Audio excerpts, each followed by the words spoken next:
Hello and welcome to another fabulous edition of Meet the Tech Titans Season 2, which is brought to you by Hutch. And a big thank you to our partners Hutch for being a part of Meet the Tech Titans. This is Season 2, by the way, where we speak to industry stakeholders in different elements of the technological sphere, how they use technology in their separate industries and how they actually make it work for them. And a big thank you also to our venue partners. It's CoLabs right here at Mireka Towers in Havelock City. Thank you so much for giving us this fabulous venue for us to actually shoot Meet the Tech Titans Season 2, which is brought to you by Hutch. And from Hutch itself, our next guest is on the show right now. He's, of course, the Chief Technological and Information Officer of Hutch is Mr. Asanga Ranasinghe. He's on the show with us today, and we're going to be demystifying 5G. That's what we're going to be talking about today on the show. Everybody's talking about 5G. What is 5G? What does 5G do? Are we actually equipped to start 5G rollout in Sri Lanka? All those questions is what we're going to be speaking to Asanga today. Asanga, thank you very much. Welcome to the show. Nice to be here. Asanga, obviously, again, as a Chief Information and Chief Technological and Information Officer of Hutch, if we are to demystify 5G, so to say, what does it actually mean for Sri Lanka to start off with? Let's start with that. What does 5G for Sri Lanka actually mean? Yeah, Shaq, let me go back, a few years. Okay. Now, if you remember, we started with 1G. This is early 1980s. Right. So that was basically, the mobile technology where you can make a voice call. So point-to-point voice call, nothing else.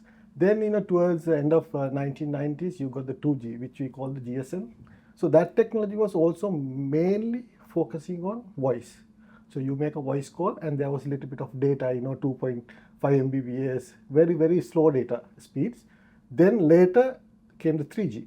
So 3G was more focusing on data access. We were trying to forget the voice era, but still not a fully fledged data network which you can do all this internet browsing at. But right. This is where we started the internet browsing, and all these services started on 3G. But 3G was not capable enough to cater for the demand that the public had.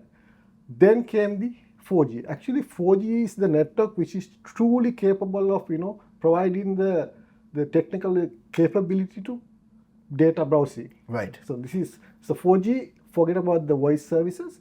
It was totally focusing on data access. Right. But then when people start adapting 4G, now in the world, there's about 750 network which is providing 4G services.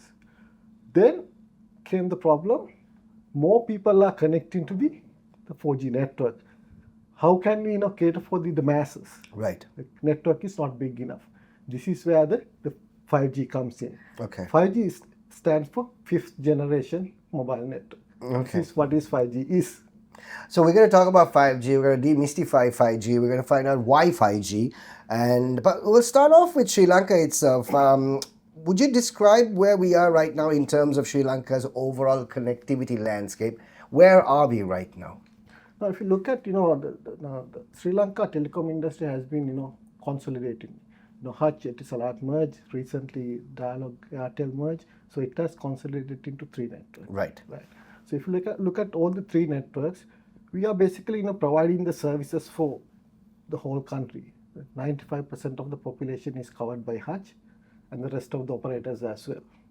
Now, the question is, can we provide the capacity and the connectivity to the masses with this technology to go forward? Because the government is on a digitization drive. How to digitize? Right. Okay. So right now, we are there, but not really to the end. So actually, this drive has been done by the private organization, the telco operators. Now the government has to also get involved and work in hand to do the digitization, to provide the connectivity to the rural areas as well. So there are programs going on, but comparing to the rest of the world, always Sri Lanka has been a step ahead, especially to the Asia region. Right. We deployed 4G before anybody in the region. Okay. But when you're comparing to the 5G, we are behind. Right. But the thing is this, there must be, I mean, we'll get into the reason as to why we are behind. But in terms of, latency, the speed, the bandwidth, there's a lot of buzzwords that's actually out there as far as 5G is concerned. In everyday, sort of to an everyday terminology out there, somebody who basically doesn't really understand what latency is, doesn't understand what bandwidth is.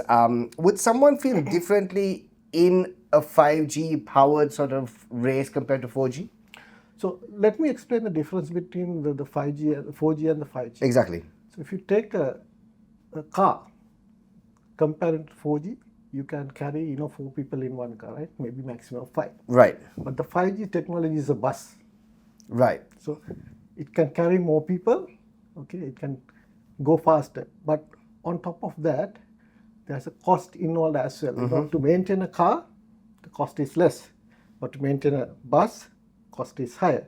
So the 3 main advantages of 5G compared to 4G is, one thing is the data access rates. You can access data much faster. Now, theoretically, the 4G can access data 1 Gbps. Right. But 5G can access data 20 Gbps. Right.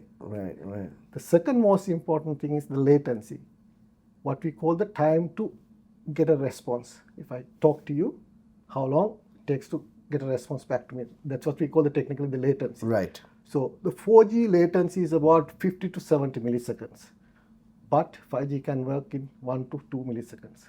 So that's the advantage of 5G.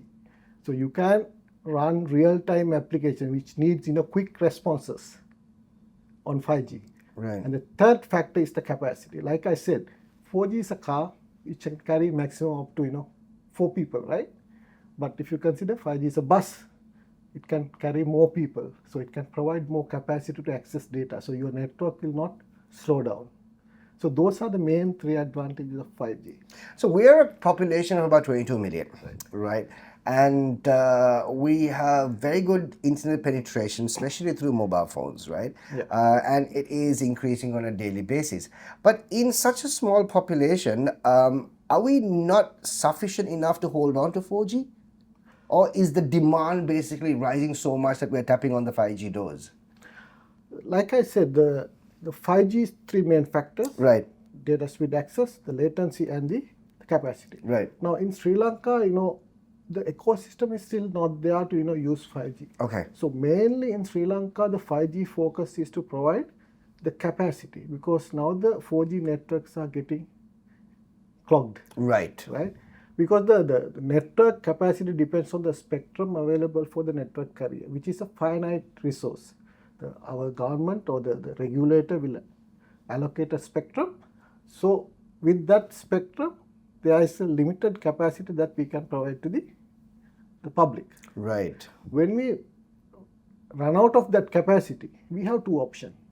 One is we can establish more sites to provide capacity, or we can acquire more spectrum. But the problem is spectrum is finite. Right. We cannot go and buy the spectrum we want. Okay. Right?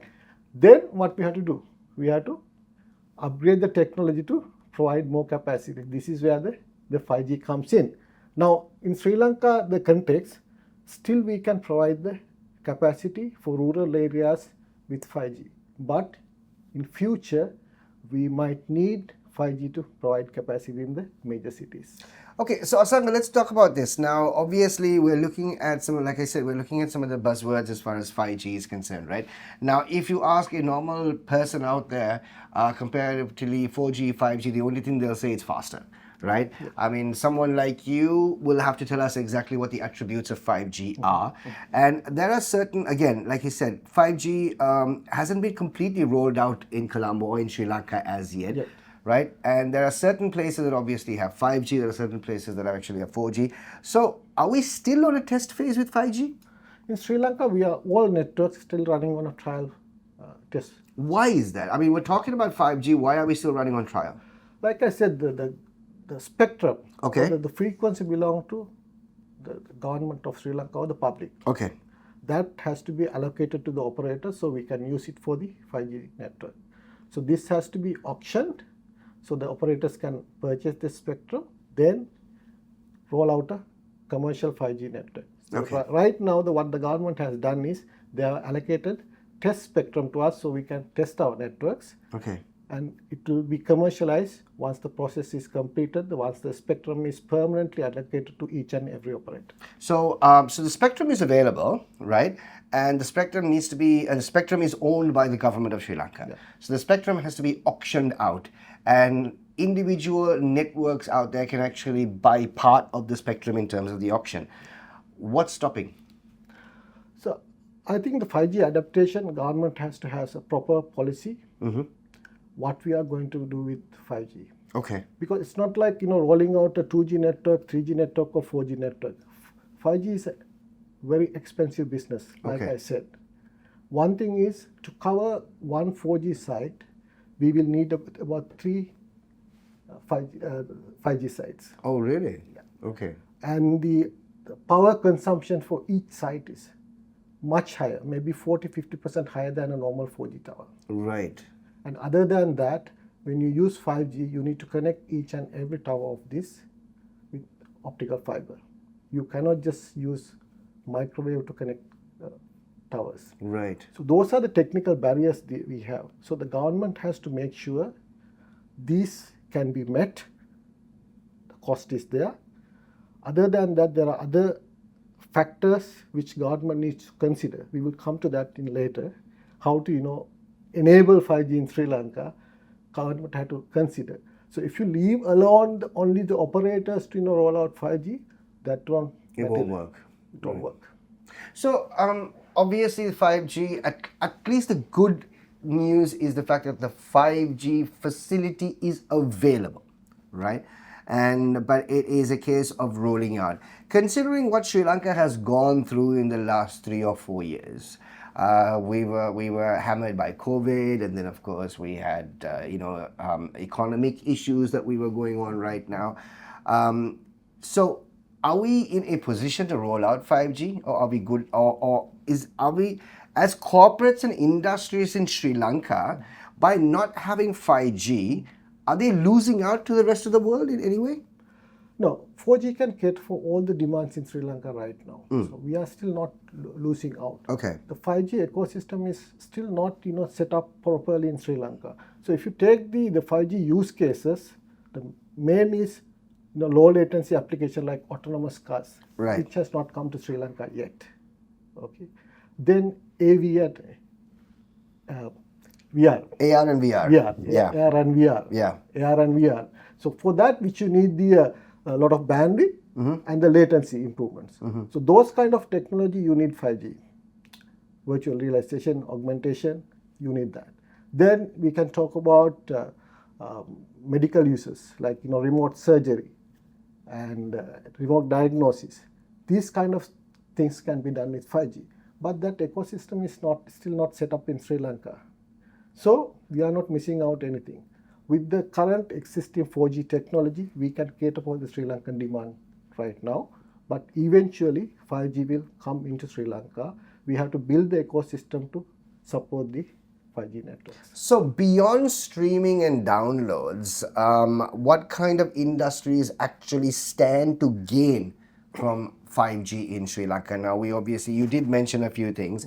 Like I said, AR and VR, of course, 5G is a requirement for you to have, a seamless connectivity. What are the other industries that stand to gain with 5G? Mainly, it's automation. Okay. The factories, it can be agricultural. These kind of things where we can have the IoT, the connectivity. This is where we can gain with 5G. This is where the other countries has gained. Not on internet download or streaming services. So that ecosystem has to be set up in Sri Lanka so we can properly use 5G. Now we're also obviously seeing the rise of AI. We're seeing the rise of AI tools, which I believe right now, in Sri Lanka, we're looking at AI and it's working seamlessly well on 4G, right? Yeah. But as technology moves up and as AI improves itself, after all, it's a machine learning device. Yeah. And naturally moving into 5G will make the response rate much faster. The world is moving so fast towards AI, and I think we are in a position where we're playing catch up before we actually get to 5G. Yeah. So where do you see in terms of us actually crossing that barrier into 5G in Sri Lanka? How are the networks collectively working towards it? So if you look at all the operators in Sri Lanka, we have done our trial networks. We have showed that we are capable of running 5G networks in Right. Sri Lanka. But if you allow me to touch upon what kind of the government support we need to realize this dream. Yes, please. Yeah. How to go into Yeah. the 5G. The one thing is, like I said, we have had to have a proper strategy. What is the country's strategy to deploy 5G? Right. Now, if you look at Malaysia or Singapore, the government has invested in the 5G network. Then they allow the other operators to share that network. So it's a shared network. Right. This is one example. Okay. The second thing is, like I said, the spectrum is very important for the 5G operation. So the fair spectrum management is required, but it should not be prohibited to small operators as well. Usually the spectrum is very expensive. We are talking about millions of dollars. Now, if you look at the use cases on other countries, the spectrum is provided at a nominal fee. You get a grace period to pay for your spectrum, and then the spectrum is charged maybe after 3 or 4 years. These kind of incentives are given to the operators to set up the 5G network. And the other thing is administrative barriers. In Sri Lanka, there are so many administrative barriers to set up one transmission tower. Right. Usually for us, it takes about 6 months to get the necessary approval. We had to go to 5 to 11 authorities to get approval for one single tower. Now, if you take South Korea, they were the earliest adapters of the 5G technology. Whatever the government land available, it is available for the operators to deploy 5G towers. The same thing in China. So these kind of the government incentives has to be there, so the operators can roll out the 5G network. And in Sri Lanka, we are not sharing the infrastructure. See, Hutch set up one network, Dialog set up another network, but we are not willing to share this network. Right. This is infrastructure sharing. So this regulation has to be in place. Fortunately, these regulations were brought into place last year. Now still not implemented. We are in discussions to do this, because if you are going into the 5G industry, the 5G network, this kind of sharing has to be there. Otherwise, the cost to the consumer will be much higher. Right. Then finally, whether the government wants to do the funding. What kind of tax concession the government has to give it to the operators. Like I said, one 4G tower, 3 5G towers to cover the same thing. Then you have to do the backhauling, the electricity cost. This is a very expensive business. So the government has to think about strategically, because ultimately these operators will provide this information highway for digitization, right? So government has to make a decision, how can we enable these operators to roll out a 5G network in Sri Lanka? I mean, Asanga, there's a lot that we obviously need to understand, because from a consumer's point of view, it's very easy to sort of misconstrue the whole thing. It's like, because we're also a population that flies around a lot. Lots of the other countries, the moment you land to a different country, automatically your phone registered 5G. And you're wondering exactly why can't we actually have it back home?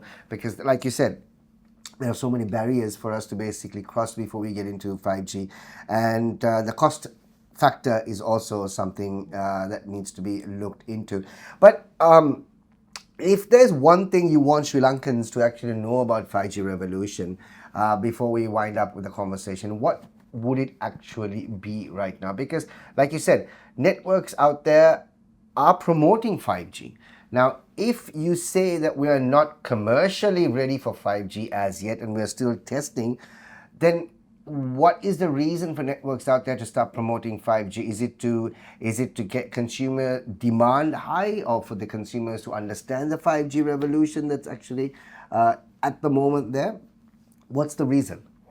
I will take one example. Now, South Korea and USA was one of the early adopters of 5G technology. Right. Now, USA deployed 5G in 2018. Their per capita annual income is roughly $80,000, right? And their annual operator income from one particular subscriber is about $375 annually. Right. Right? And for them, it took 5 years to break even. Wow. Now compare that to Sri Lanka. Our per capita annual income is about $3,500. Yeah. Okay, Yeah. And our annual income from a subscriber to operator is about $28. Right? So imagine how long it will take for us to break even. Right. Right. So this is where the problem is. Yeah, so basically we're really looking at the government to come on board and incentivize, break down the barriers, break down some of the cost factors also. Yeah, I mean, it's all nice when you actually hear it at the end of the day. And it's also nice when you obviously talk about 5G, which is available all over. There are so many factors that we need to actually cross. Now, let's just bring this whole conversation back home as far as Meet the Tech Titans is concerned on a final note. What's Hutch already doing in this space, and are you actually prepared to give a 5G driven future to the consumers? So we have been planning for 5G network, for last 2 years. Now, if you look at our competitors, they already have fiber networks. They have international connectivity, CVMe3, CVMe4, and if you take Dialog, they have Bay of Bengal cable. Right. So this is something we were lacking, So we made sure last 2 years we have our own landing station. Now we have connected to the rest of the world, and we are already deploying our fiber networks, because you cannot do 5G without fiber, because you need to connect all your sites to your core network using fiber. So these things have been put in place. Now we are waiting for the next phase. And the other thing is, we are coming from a parent company where we have deployed 7 5G commercial networks in Europe and rest of the world. Right. So we have the pedigree and the know-how to deploy 5G. It's just right time we will enable 5G in Sri Lanka. Fabulous. Asanga, thank you so much for coming on the show. Thank you very much. It's been an absolute pleasure to understand where Hutch stands with 5G. It's also very interesting that our viewers obviously understand what 5G really is. Because if you ask anybody out there, what's 5G compared to 4G, the first thing they'll say it's faster. That's about it. There's nothing else that can actually is sort of understood there. And clearly, the awareness is important. Education of 5G is important. Education of what 5G can do is also very important. And so we're really looking forward to the whole revolution of 5G in Sri Lanka. Thank you so much for coming on the show and explaining what 5G is all about for us. Thank you. Pleasure to be here. So Asanga is on the show, of course, on Meet the Tech Titans. Of course, he's the Chief Technological and Information Officer of Hutch, our sponsors of Meet the Tech Titans. We're in season 2, giving us a breakdown on what 5G is. Everybody's talking about 5G. Everyone's basically talking high about 5G. But what really is 5G? What can 5G do that 4G is already doing right now? Those are the things that we actually spoke about. We've got more industry stakeholders coming up right here on Meet the Tech Titans. This is season 2, which is brought to you by Hutch. We'll see you soon.